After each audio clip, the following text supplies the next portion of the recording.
Yeah, I'm going to, today's classes are going to be shorter today. I'm giving this one early because I have to go and speak to some children. So first of all, I'll tell you a story. Story goes like this, that once there was in a town in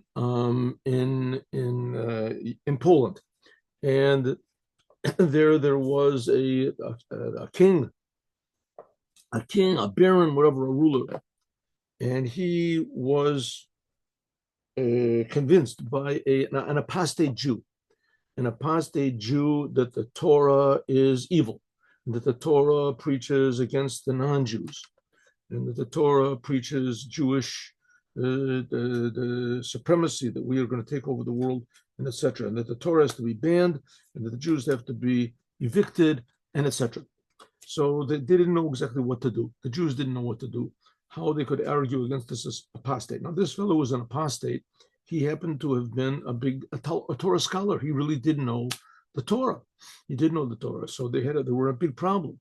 If he declared that he wanted to make a debate, and the Jews knew that if they lose the debate, then it'll be in big problems. And nobody knew what to say. No one knew what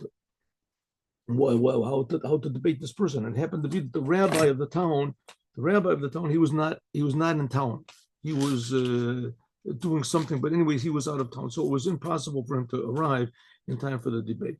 Well, it just so happened that a simple traveler, a Jewish traveler, happened to pass through, and he said, heard what the commotion was. Everyone was fasting, and they were praying, and he said, "I'll debate him. I can debate him." So they said, "But how can you possibly debate him? You're not. Do you know the Torah?" "I know enough. I can." So they said, "Okay, maybe he's some sort of a big genius or whatever." So they arranged the debate, and sure enough, this big tzaddik this big apostate was there, and there was the king sitting there, and there was the judges who were all sitting, and this simple Jew came. So the judge said, "Okay, are you ready for this debate?" He said, "Yes, but you realize that if you lose the debate, that all of the money of the Jews will be forfeited, and that the Jews will be evicted from here. We'll have to put a lot of them in jail. We'll close all of the printing presses." It says, "Yeah, of course." So, but your Majesty, because I am being challenged here, so I want to ask the first question. So the king said, "All right, you ask the first question." Now the king had no idea really what was written in the Torah. He just knew, with their version, which was written in their language, in Polish or whatever language it was.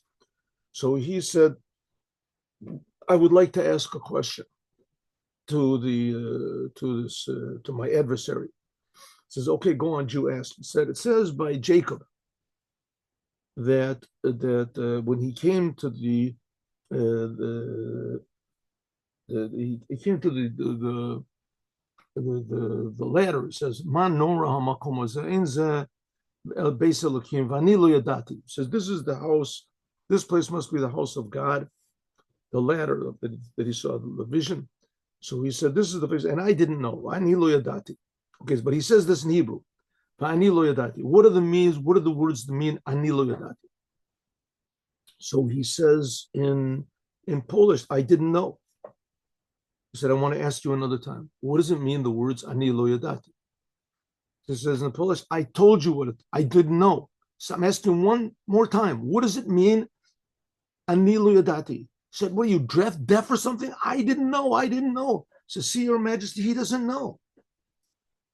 The king doesn't know what's going on, but he understands that he asked him a question and he answered that he didn't know. Didn't know. So the king said, "Take him out and have him burned, the apostate. Take him out of he challenged the Jews for no reason. The Jews are paying taxes. He wants to get rid of me of all these taxes, everything, get rid of."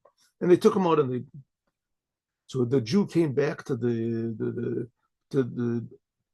and they saw the Jew came back. He came back in one piece. They thought he would lose the election. He'd lose the election. He would lose the debate. He would be burned. And so they all were happy. He said, I won the debate. Everybody is okay. There's not going to be anything." Everybody was. So they asked him, "How did you do it? How did you do it?" He said, I asked them this question. I said, "It says ani lo yadati," and he said, "I don't know." So they were happy. Everyone was happy, and they were laughing, and they took him on their shoulders. And everyone said to him, "Listen, where'd you get that idea from to do a thing like that?" So he said, "Well, I'll tell you the truth. he said, when I saw everything everyone was fasting and they were all crying, so I asked God for help, and I went to the books in the synagogue. I opened up one at random, and there was a story with Jacob and the ladder. And I just looked in there, it said, and I looked at the translation in Yiddish, and it said, Ich had nicht gewusst, I didn't know. And I thought, if this man who's translating it into Yiddish, if he doesn't know, then for sure that apostate doesn't know, right? The one who's translating must be a genius. In other words, the man himself was so simple, he didn't realize that that's the translation. He translated in Yiddish. He wasn't saying that he doesn't know. So it ends up that the two ignorances make wisdom. Simplicity, if God is helping a person, then simplicity can be the best answer possible. That's today's story.